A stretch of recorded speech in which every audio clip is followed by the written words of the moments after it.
She always trusted her husband, but her intuition did not fail her that evening. Returning home earlier than usual, the woman found her husband leaning over her phone, with a very strange expression on his face. Sharply calling out to him, he quickly walked away from my phone. She managed to prevent a financial disaster. It turned out that her chosen one was trying to transfer a large sum from his wife's account to please his mother with an expensive gift.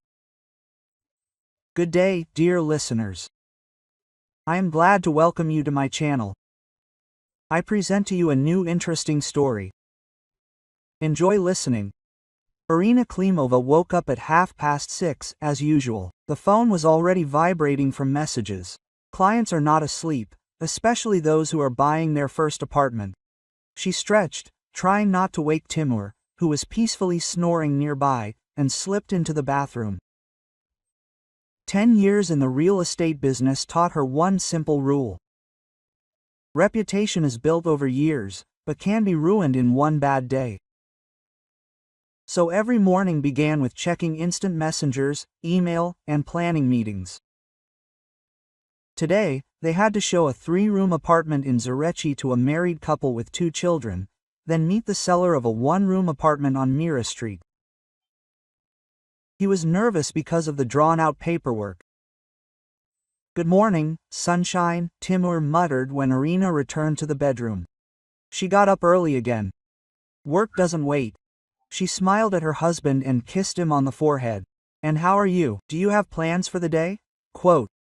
Timur shrugged his shoulders vaguely and turned to the wall. It had been 6 months since he was fired from the car dealership. Staff optimization, as the manager delicately put it. Since then, my husband was looking for his dream job. He wanted to go into the IT sphere, then open his own business, then think about tourism. He sent out his resume regularly, went to interviews, but for some reason there were always reasons to turn down the offers. Either the schedule was not right, or the salary was low, or the team was wrong. Irina did not press. She understood that at 40, it is not easy to find a good job, especially when you only have experience in car sales. But sometimes, looking at her husband leafing through vacancies on the couch, she felt a little irritated. It was not because of the money that she earned enough to provide for both of them. Something else irritated her: his unwillingness to take responsibility. By 9 a.m., Irina was already sitting in a coffee shop near the metro, studying the floor plan and preparing to meet with clients. The young Vorenkov family had been looking for housing for 3 months already, and Irina felt that today's option could be suitable. A 3-room apartment with a good layout, developed infrastructure, exactly what a family with children needs. Irina Olegovna. Svetlana Vorenkova waved her hand, entering the coffee shop with her husband. "We are so worried. If this apartment doesn't work, I don't know what we'll do." "It will," Irina answered confidently. "I have a good nose for such things." And she was right. She liked the apartment at first sight. The children ran around the rooms, imagining where their beds would be, and the parents discussed where to put the dining table. In 2 hours, all the documents were ready to sign. "Thank you very much," Svetlana hugged Irina goodbye. "You are simply a sorceress." On the way home, Irina stopped by the bank. It was time to transfer the commission from the transaction to her separate account. 400,000 rubles. Not bad. Opening the mobile app, she saw the cherished figure, exactly 4 million. Finally. She opened this account 3 years ago, right after another conversation with a friend about housing problems. "How is this possible, Aronachka? You sell apartments to people, but you yourself still live in a rented one?" "The shoemaker has no shoes," Olga laughed. And she was right. It was time to stop paying someone else's mortgage and get his own square meters. Timur knew about saving. Irina never hid her financial strategy. Moreover, she offered him several times to also save money for a common goal.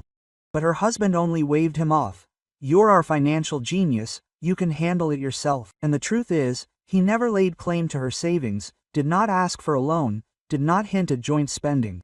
At least, that's how it seemed. In the evening, sitting in the kitchen over tea, Irina told Timur about a successful deal. Can you imagine? Her husband immediately said, "We'll take it." And his wife was still hesitant, measuring every corner with a tape measure. But in the end, everyone is happy, and the children are happy. By the way, she took a sip of tea.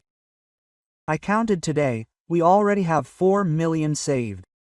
We can start looking for an apartment. Great! Timur responded absent-mindedly, without looking up from his phone. That means we'll be moving soon. Yes, we'll finally have our own place. I've already looked at several options. A 2-room apartment in a new building on Avtorskaya with good repairs, or you can look in the center, but it's more expensive there. Timur nodded, but Irina noticed that he was listening with half an ear. Something had been bothering him for the past few weeks. He became nervous, absent-minded, and often hung up on his phone. Maybe the interview wasn't going very well or he had problems with his mother. Emma Rustomovna, Irina's mother-in-law, was a specific woman. She worked as an accountant in a municipal organization for 54 years, and lived alone in a 1-room Khrushchev-era apartment on the outskirts. After her divorce from Timur's father 20 years ago, she never arranged her personal life. She devoted herself entirely to her only son, or rather, to control over his life. Irina remembered how she met her future mother-in-law 6 years ago. Emma Rustomovna greeted her coldly, looked her over from head to toe with a searching glance, and asked her tricky questions about her family, education, and plans for the future all evening. It felt like she was conducting an interview for a position daughters-in-law. Can you cook? She asked then. Yes, I can, Irina answered. And borscht? Timur loves my borscht very much. I cook it using a special recipe. I'll learn. And children, when are you planning on having children? We don't know yet. It's too early. Emma Rustomovna pursed her lips and looked meaningfully at her son. Like, what kind of wife did you choose, who is in no hurry to have children? Since then, the relationship was tense. The mother-in-law never missed an opportunity to make a comment. Either she oversalted the soup, or didn't iron Timur's shirt properly, or they rarely came to visit. And when she found out that Irina worked as a realtor and earned more than her son, she was completely offended. A woman should be married, and not the other way around, she muttered. In our time, this was not the case. But in recent months, something has changed. Emma Rustomovna has become strangely affectionate. She would bake pies for Irina, or share a beauty recipe, or compliment her on her new hair. And she started talking more and more about her upcoming birthday. I'm turning 55 this year, she said during her last visit, dreamily looking out the window. A round number, you could say. My neighbor Race's son gave her a car for her anniversary. A brand new Hyundai Solaris. He said that his mother had traveled by bus all her life. It was time to think about comfort. Timur visibly tensed up at these words, and Irina pretended to be busy washing dishes. And my friend Alla Viktorovna received gold earrings with diamonds from her daughter-in-law. She says that we've been living together for 15 years, and she's become like her own daughter. Now that's what I call respect for elders. The hints became more and more transparent, especially after that incident 2 weeks ago when Irina stopped by her mother-in-law's with groceries. She complained about her health and asked for help with the shopping. There were advertising brochures from car dealerships on the table, and Emma Rustomovna was enthusiastically telling about a promotion for a new Mercedes. Can you imagine, in total 3.5 million? Usually such cars cost 5–6 million, and here there's a discount. What a beauty, I saw it on the street. It goes like a ship sails. Quietly, comfortably. A dream, not a car. She leafed through the catalog. Showed photos of the interior, admired the leather seats and climate control. Timur sat next to her, red as a boiled lobster, and mumbled something incoherently about a beautiful car. On the way home, he hesitated, started sentences and did not finish them. Listen, Mom is right about the car. At her age, public transport is hard. Timur, Your mom drives perfectly, and she has a license. If she wants a car, she can take out a loan or buy a used one, but a loan at her age, and her salary is small. And what does this have to do with us? Timur fell silent and did not return to the topic, but Irina saw how he was suffering. His mother's manipulations worked flawlessly. Years of upbringing bore fruit. The son could not calmly look at mother's suffering, even if he understood its artificiality. Irina decided to wait, let him decide for himself what was more important to him, mother's whims or family well-being. She was not going to put pressure or make a scandal, she just watched and drew conclusions. And the conclusions were disappointing.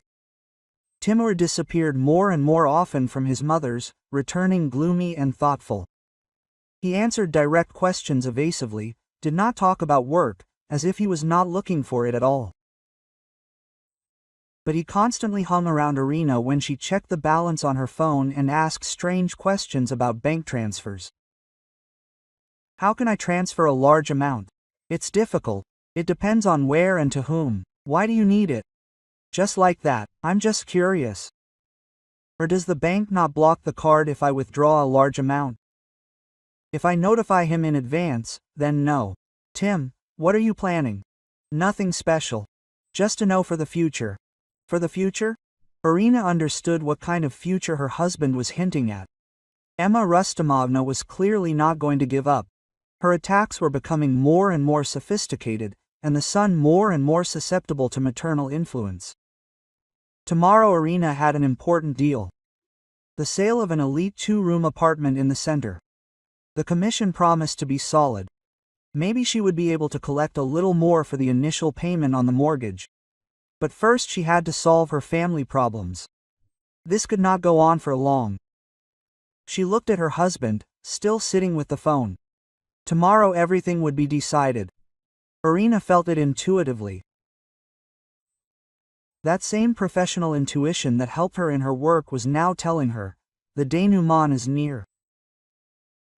Emma Rustomovna woke up in a great mood. There were only 2 months left until her birthday, which meant it was time to move on to decisive action. It was not for nothing that she had worked as an accountant all her life. She knew how to plan and calculate every step in advance. After breakfast, she took the treasured folder with advertising materials out of the nightstand. Over the past few weeks, the collection had expanded. Mercedes brochures were added, price lists of other car dealerships, printouts from websites, photos of cars cut out of magazines. Emma Rustomovna laid everything out on the table, like a commander studying maps before a battle. Mercedes B-Class. 3,400,000 on promotion, BMW H1 3200, Audi A3 2800. The numbers were memorized. Each model was examined and weighed, but her heart was in Mercedes. Status, respectable, age appropriate. She picked up the phone and dialed a familiar number. Timurchik, son, how are you? Have you found a job? Not yet, Mom. I'm looking for a suitable option. Because my neighbor Raisa brags. Her Vladik got a job in a large company. The salary is good. He says that now he can help his parents. He even promised to buy a car. It was a lie, but a beautiful one.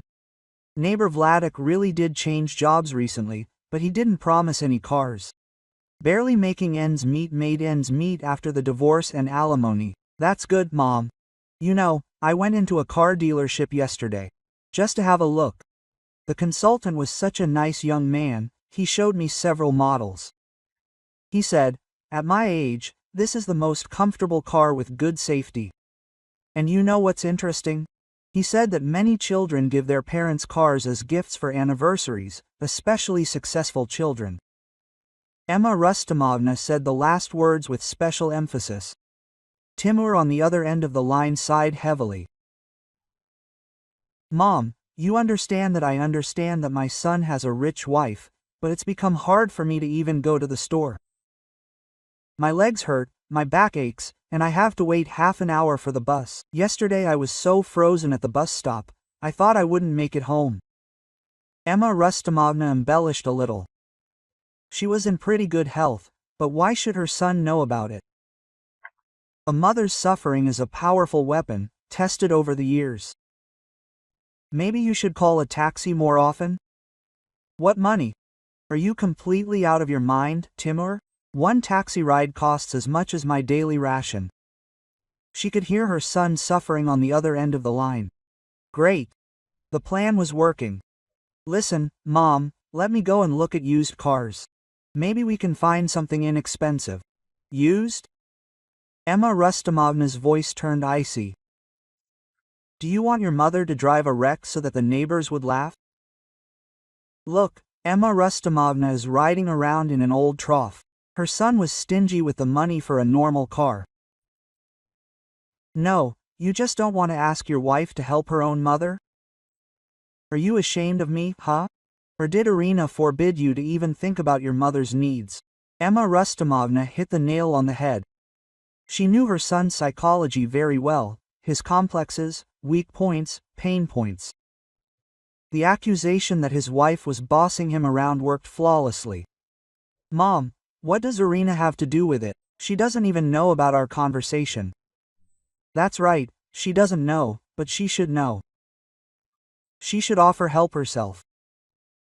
Alla Viktorovna's daughter-in-law is a real gem. She takes the initiative, takes care of her mother-in-law, and yours. Don't talk like that about the master. What did I say? I'm just stating the facts. I've been married for 6 years, but I still haven't gotten used to my mother-in-law. She's kind of cold. She'll come, say hello formally, sit for half an hour out of politeness and run away. But before, daughters-in-law lived with their mothers-in-law, they were looked after, they were shown respect. Timur was silent. Emma Rustomovna felt that the hook was almost swallowed. It was time to hook. You know, son, sometimes I think, what will happen when I get really old?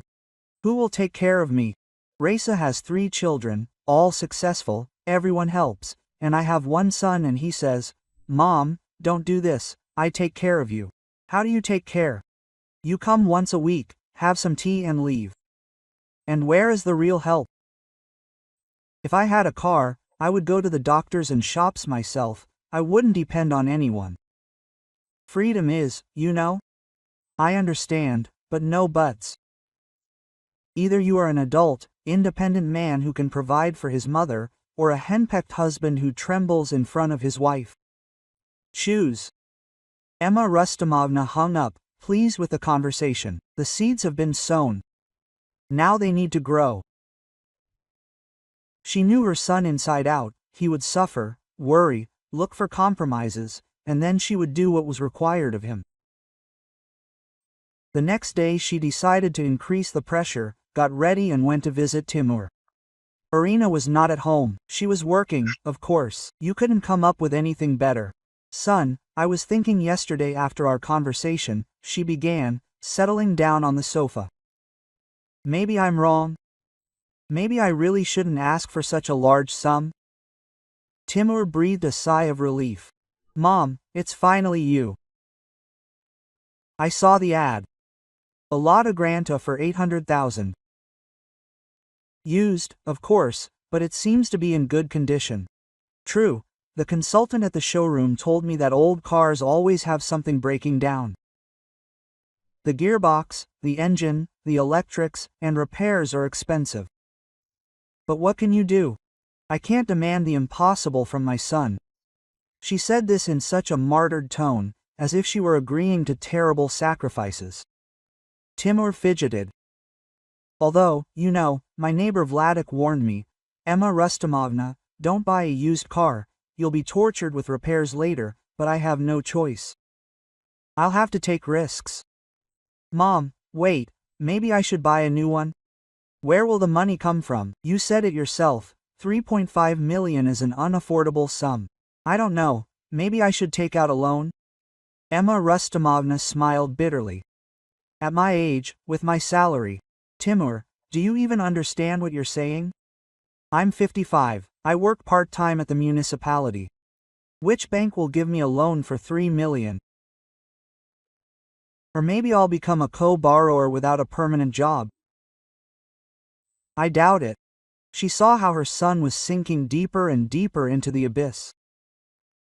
Each of her arguments pushed him toward the only possible solution, toward the very same amount that was in Irina's account. You know what? Emma Rustomovna sighed, getting up from the sofa. Let's close this topic. I'll somehow survive without a car. They won't cancel the buses. I'll get there slowly. My health is still holding up. Mom, wait. What? Wait, Timur, I raised you alone your whole life. After my divorce from your father, I didn't count on anyone. I worked and raised you myself. Remember how I entered college?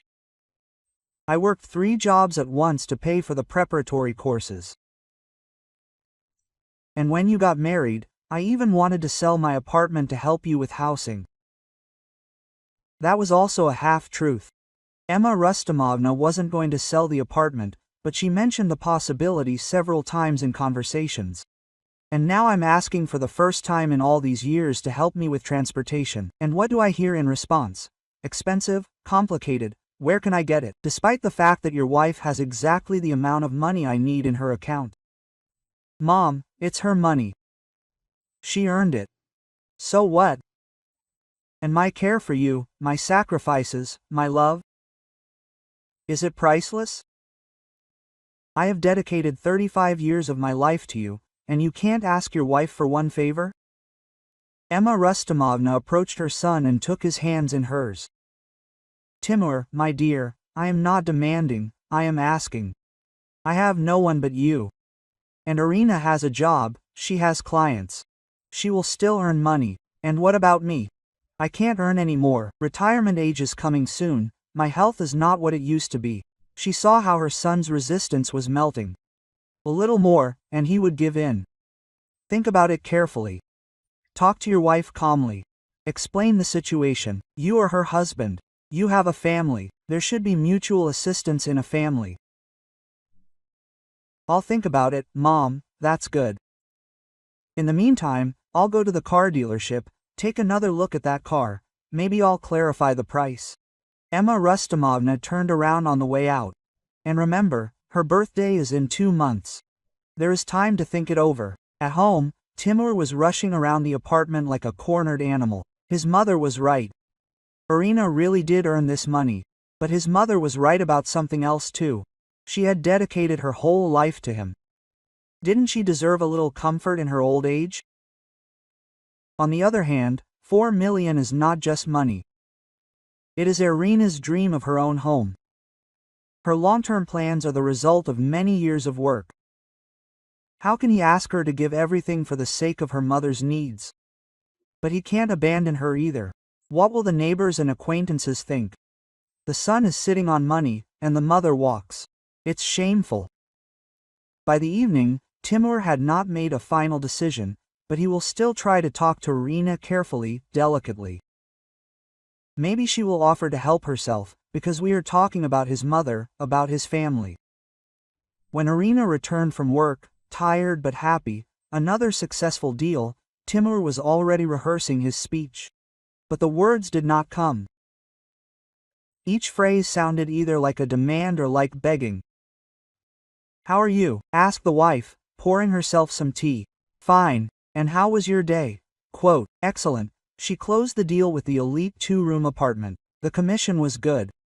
Irina took out her phone, checked the balance and smiled. Already 4,200,000. Soon we can start looking at apartments in earnest. Timur nodded, feeling his stomach clench. Now or never. Listen, did your mom call yesterday? Yes. Did something happen? No, she just said something about her birthday. It's an anniversary soon. Yes, I remember, 55 years old. I'll have to think about a gift. That's exactly it. She dreams of a car. Irina looked up from her phone and looked closely at her husband. About a car? Well, yes, she says, at her age it's hard on public transport, and really, her health is not what it used to be, her legs hurt. Quote, Tim, your mom looks great and feels fine. Does she have a driver's license?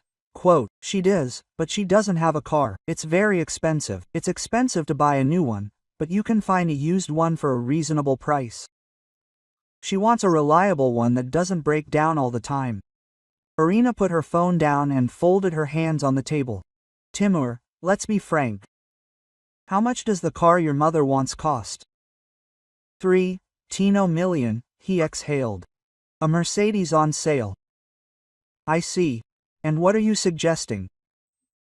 I thought maybe as an anniversary gift. Quote. He couldn't finish the sentence. Irina was silent, studying his face. Do you want me to give all my savings for a car for your mother? I didn't give it, I helped the family. We are close people. Timur, this is my money. I saved it for 3 years for our apartment, for our future together. But mom can buy a car for $1 million, for 1.5. Why does she need a Mercedes? She deserved a good car, she worked all her life. She raised me alone. And what? I don't work, I don't earn this money. Tim, do you hear yourself? The conversation reached a dead end. Timur realized that he needed to act differently. Persuasion doesn't work. There's only one way left. The next morning, Irina was getting ready for an important meeting and was in a hurry. Documents, keys, bag, phone. She grabbed her head. The phone was left at home. She had to go back. She stopped at the door, hearing Timur's voice. He was talking to someone on the phone. Yes, Mom, I understand. No, I haven't spoken yet. I know time is running out. I'll try today. Irina quietly opened the door and walked into the apartment. Timur stood with his back to the entrance and didn't hear her steps. I explained it to you. It's not easy. She's attached to this money. Yes, I know you deserve it. Okay. I'll resolve this issue today. Irina froze. Now everything was clear. Mother's manipulations, Timur's torments, strange questions about bank transfers. Everything came together to form a single picture. She went up to the bedroom, picked up the phone and went downstairs. Timur had already finished the conversation and was sitting on the couch with an absent look. I forgot my phone, Irina explained briefly. Oh, yes, have a good meeting. She left, but the decision was already ripe. It was time to end this show. Everything would become clear today. Irina sat in the cafe near the office for half an hour, although the meeting with clients was supposed to start in 5 minutes. Her hands were shaking, either from caffeine or from anger. The overheard conversation was spinning in her head. Every word cut like a razor. She was attached to this money. Attached. As if it was a child's toy, and not the result of 3 years of hard work. As if 4 million came out of thin air. They are from dozens of successful deals, sleepless nights with documents, stress from capricious clients. Irina Olegovna, can you hear us? The buyer's voice brought her back to reality. Excuse me, she thought. Yes, of course, the documents are in perfect order. The meeting passed as if in a fog. Irina mechanically answered questions, showed the apartment, explained the nuances of the paperwork. Professionalism worked on autopilot, but thoughts were far away. Her husband was sitting at home now, planning how to clean out her account. Or maybe he was no longer planning, maybe he was already studying the banking app, memorizing passwords. By 3 p.m., she could no longer concentrate on work. Her colleagues looked in surprise at the usually collected Irina, who today mixed up the names of clients and forgot to call back. It was time to go home and dot the I's. On the way, she stopped at the notary, in case it came in handy, then at the bank, clarified the procedure for blocking the card. And only after that, she went home to the denouement of a 7-year marriage. Irina stopped at the entrance and took a deep breath. Calm. No hysterics or scandals. Everything was grown up and civilized. She went up to the 4th floor, took out the keys and inserted them into the lock.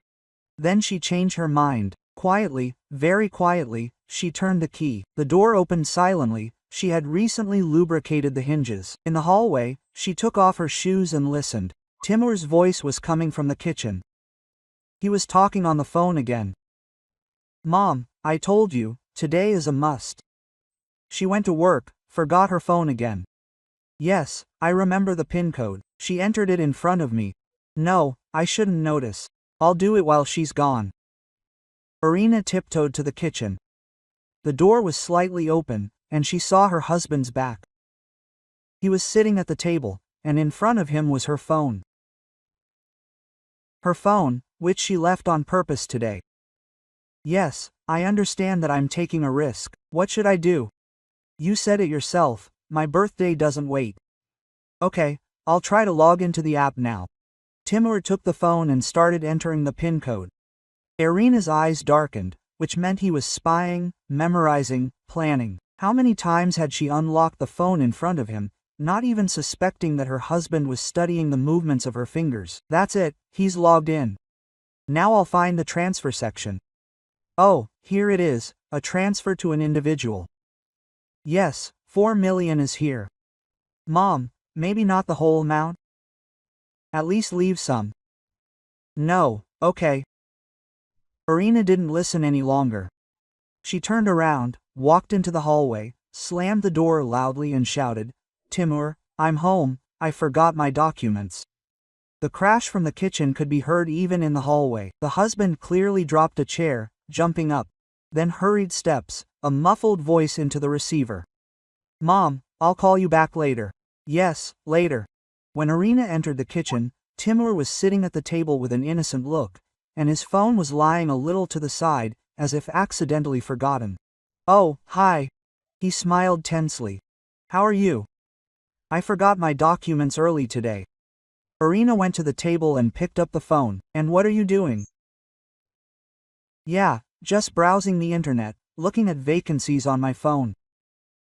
What, yours is dead, and the charger is in the bedroom. I thought you didn't mind. Irina turned on the screen and saw the banking app page. In the transfer section, a form for 4 million rubles was open. The recipient was Emma Rustomovna Kashapova. My husband extended his hand towards it. Timur. Irina's voice was calm, but my husband still turned pale and quickly walked away from my phone.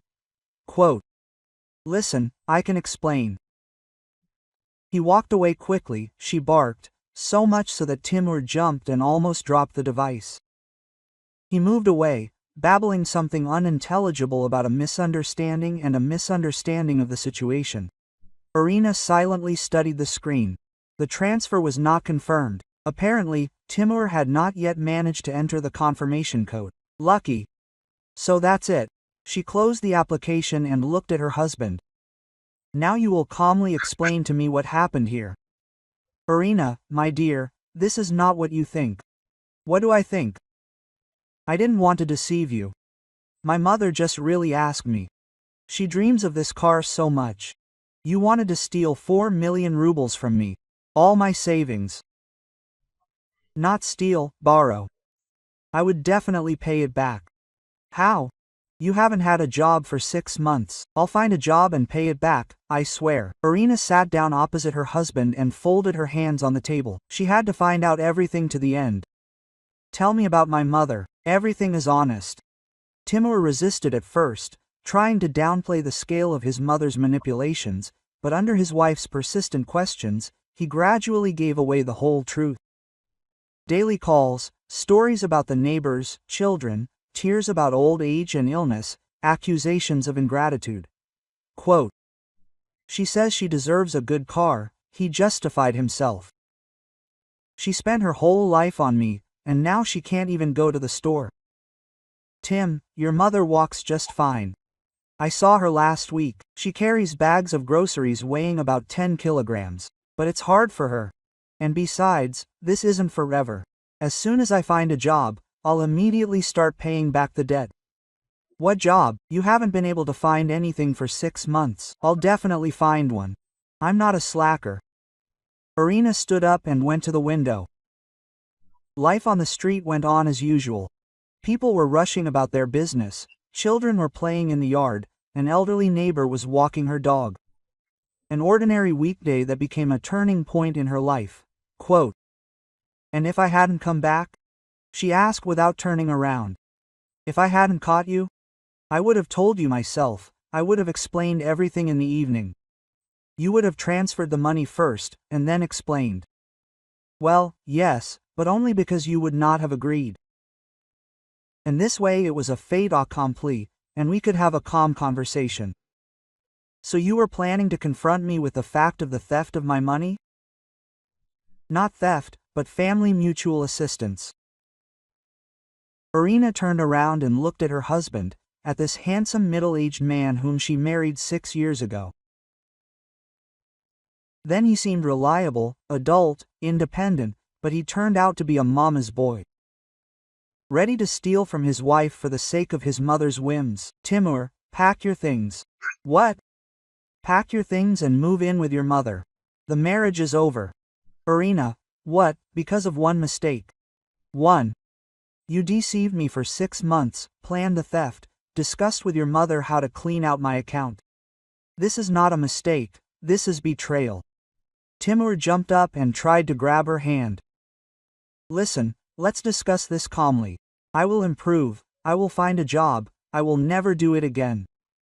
Irina did not listen to the end, turned around and slapped him hard. The blow was heartfelt. Her palm burned, and a red spot spread across her husband's cheek. Quote, "Don't you dare touch me," she said calmly. "And don't you dare bargain. You made your choice when you decided to steal my money for Mom. Live with this choice." Timur recoiled, holding his reddened cheek.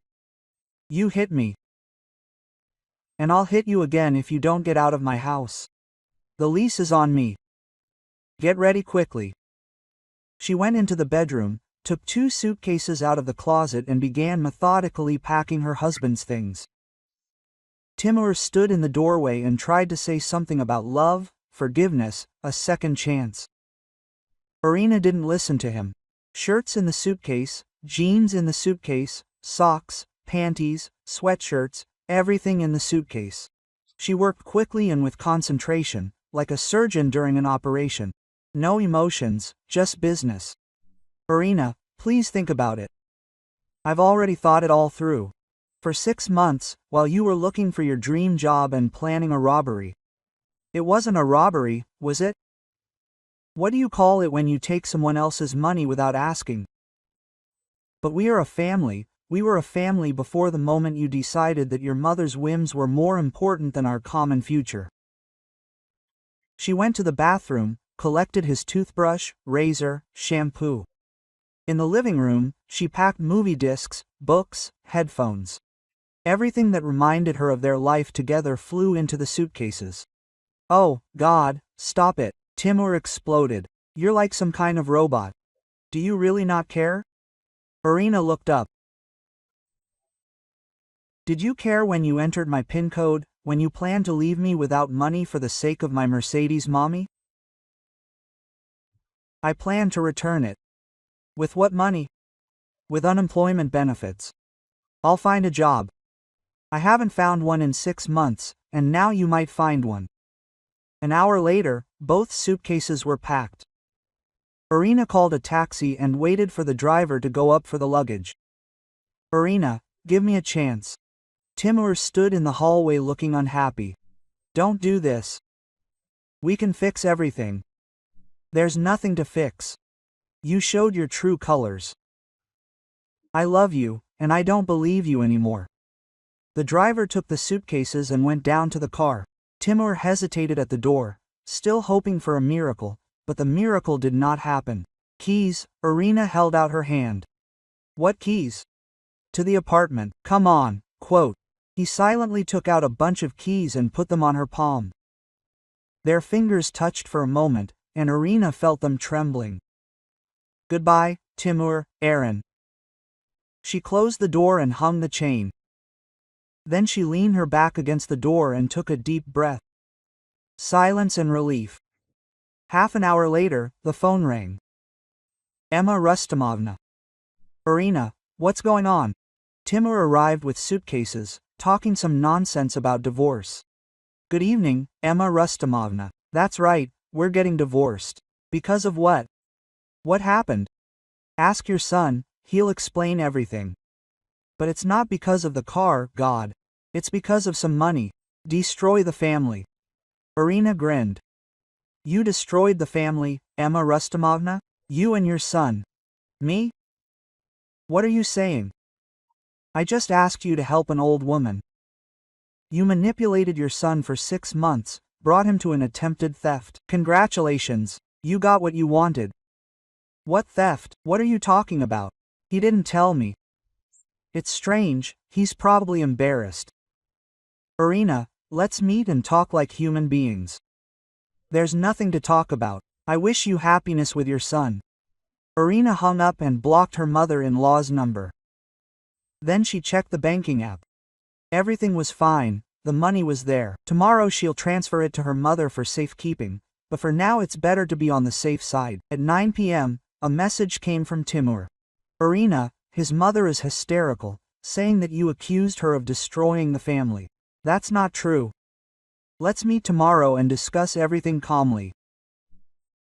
Irina deleted the message without responding, then made some tea, sat down in a chair by the window and started planning the next day.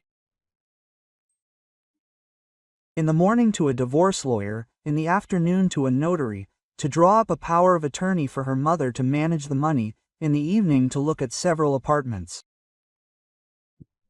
Life went on. A new life without lies and betrayal. The divorce went surprisingly quickly. Timur tried to drag out the process, demanded a division of property, proved his right to a part of his wife's savings. But Irina's lawyer, an experienced woman of about 50, quickly put everything in its place. Dear court, she said at the hearing, the defendant's savings were formed exclusively from her bonuses, which she received for successful transactions. The plaintiff was unemployed during this period and did not make any contribution to the family budget. Moreover, there is evidence of an attempt at unauthorized access to the defendant's bank account. Timur sat pale, occasionally exchanging glances with the lawyer. His lawyer, a young guy, clearly without much experience, tried to object to something about jointly acquired property and family obligations, but the facts were inexorable. The spouses have practically no jointly acquired property. Irina's lawyer continued. They lived in a rented apartment, did not have a car, did not make any major purchases during the marriage. The only savings belong exclusively to the defendant and were formed from her personal labor income.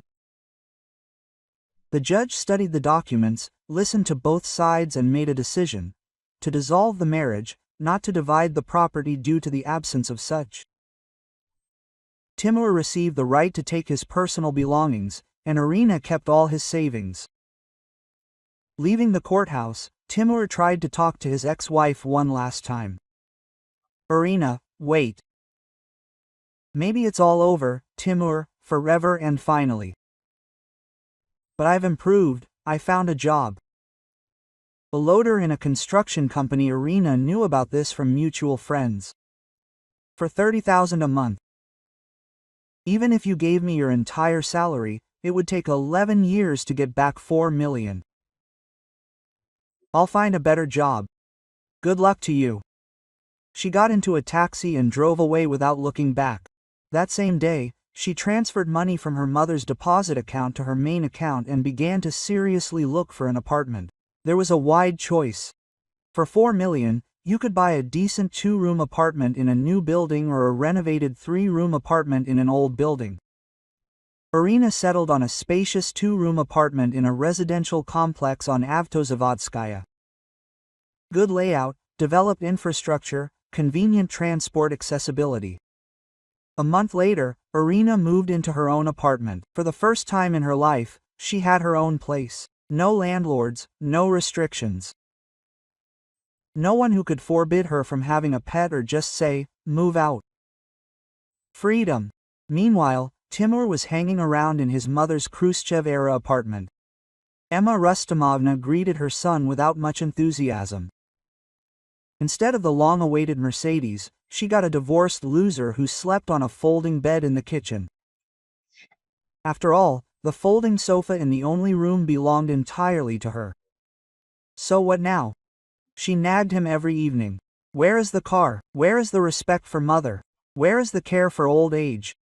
Mom, I explained. You didn't explain anything. You said, my wife is rich, we have a lot of money, let's help mom. And what happened in the end? Divorce, shame for the whole house. And I still ride the bus. I work now, I get a salary of 30,000. Emma Rustomovna was furious. You can only buy bread and butter with this money. And where is my dream? Where is my Mercedes? Timur tried to explain that with such a salary you can save up for a used foreign car.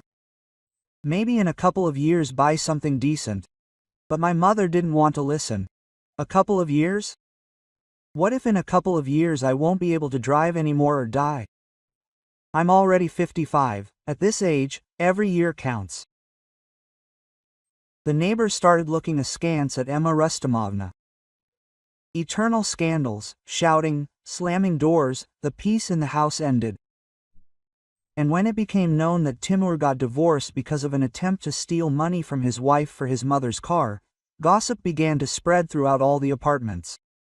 Emma Rustomovna has completely lost her mind, the neighbors whispered.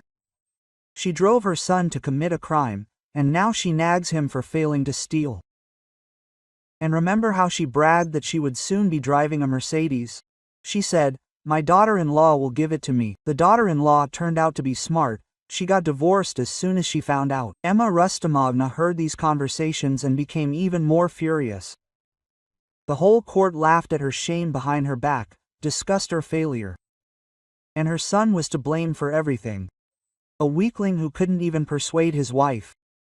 Months passed, the situation did not improve. Timur worked as a loader, came home tired and exhausted. The salary was barely enough for food and utility bills. There was no talk of saving up for a car. Other men your age are already successful and established. Emma Rustomovna did not calm down. And what are you doing, carrying sacks for pennies? I'm embarrassed to even tell my friends what my son does for a living. Mom, I'm trying. You're not trying hard enough. You shouldn't have tried, but done. Take this money from your wife and that's it. And now what? Now she lives in her own apartment. She's probably already bought a car, and we're here. In fact, Irina didn't buy a car. Why? It's easier to get to work by metro. And she invested the money she saved in expanding her business, opening her own real estate agency. Things were going well. Her reputation worked, clients recommended her to their friends, and turnover grew. A year after the divorce, Irina was already managing a team of 5 realtors and was considering renting an office in the center. Meanwhile, Timur was drinking himself to death. It started unnoticed. A beer after work to relieve stress. Then a glass of vodka with dinner to drown out his mother's reproaches. Then another and another. Emma Rustomovna didn't pay attention at first. The main thing is that her son brings home money, even if pennies. But when Timur started skipping work and spending his salary on a bottle, she sounded the alarm. You've completely degenerated, she screamed, waving an empty bottle in front of her son's nose. Not only did you miss out on your wife, but you also started drinking. Leave me alone, Timur muttered. It's already sickening. You're sick, but what about me? I've dreamed of a dignified old age all my life, and I got an alcoholic as a son. It's my own fault, I drove you to the brink. It's my fault. It was I who made you drink vodka. You made me steal from my wife. Because of your whims, I lost my family. Emma Rustomovna was dumbfounded. For the first time in many years, her son openly accused her of what happened, but instead of remorse, she felt furious. My whims? I raised you for 35 years, gave you the best of everything. And what, can't you even buy your own mother's car? With what money? You wanted a Mercedes for 3.5 million? Do you even understand how much that is? I understand that your ex-wife had this money, and you turned out to be a weakling, and you turned out to be a greedy egoist. The scandal lasted until late at night. The neighbors knocked on the radiators, asking to keep it quiet, but Emma Rustomovna had already gone into a rage. Years of accumulated resentment, disappointment and anger poured out in a stream of reproaches and insults. By morning, Timur packed his things and left. His mother did not stop him. Quote, "Get out," she shouted after him. "I don't need a son like that. Drink away your health wherever you want, just not at my place." Timur rented a room in a communal apartment on the outskirts. He had to change jobs. Alcoholics were not hired even as loaders. He got a job as a janitor in a housing office. The salary was even less, but he could drink from time to time. The management turned a blind eye to this. Emma Rustomovna was left alone in her Khrushchev-era apartment. The dream of a Mercedes finally faded, and Irina, meanwhile, was developing her business. Her reputation worked, clients left the best recommendations, and turnover grew. A year after the divorce, she was already managing a whole team of realtors and rented an office in a business center. She still had to buy a car, a practical Toyota Camry, which she needed for work. It was inconvenient to drive clients on public transport. Fate brought Irina together with her future husband literally without interrupting her work. Realtor Maxim Sergeyevich Travnikov, a 42-year-old man, came to their agency on a recommendation. Divorced, no children, in business for 15 years. Intelligent, well-mannered, with a good sense of humor. And, most importantly, he never poked around in someone else's phone or inquired about their rented bank account. Quote, "Everyone should have financial independence," he said. "This is the basis of a healthy relationship." They started dating a year and a half after her divorce. No drama or passionate confessions, just two independent adults who are comfortable together. Another 6 months passed. Irina and Maxim got married quietly, without lavish celebrations. Both were no longer at the age to spend money on show. They had a modest wedding in the company of close friends and colleagues. A year later, they bought a house in the suburbs, a small cozy cottage with a plot of land. Maxim had long dreamed of his own house, and Irina supported the idea. They left the city apartments, rented them out, and the income went to developing the business. Quote, "And should we get a dog?" Maxim suggested one evening when they were arranging the plot of land. "And why not?" Irina smiled. "There is a lot of space, someone needs to guard the house." Quote, they chose a Labrador, a smart, kind breed. They named the puppy Archie, and he quickly became a full-fledged member of the family. Meanwhile, Timur was wandering around rented corners. He also lost his job as a janitor. He showed up for work drunk too often, and now he got by with odd jobs. He would either clean the snow for 1,000 rubles, or take out the trash from the entrance. Emma Rustomovna sometimes met him near the grocery store. Her son became unrecognizable. His face was sunken, his hands were shaking, his eyes were dull, but she felt no sympathy for him. He brought himself to this, she told her neighbors, it was his own fault.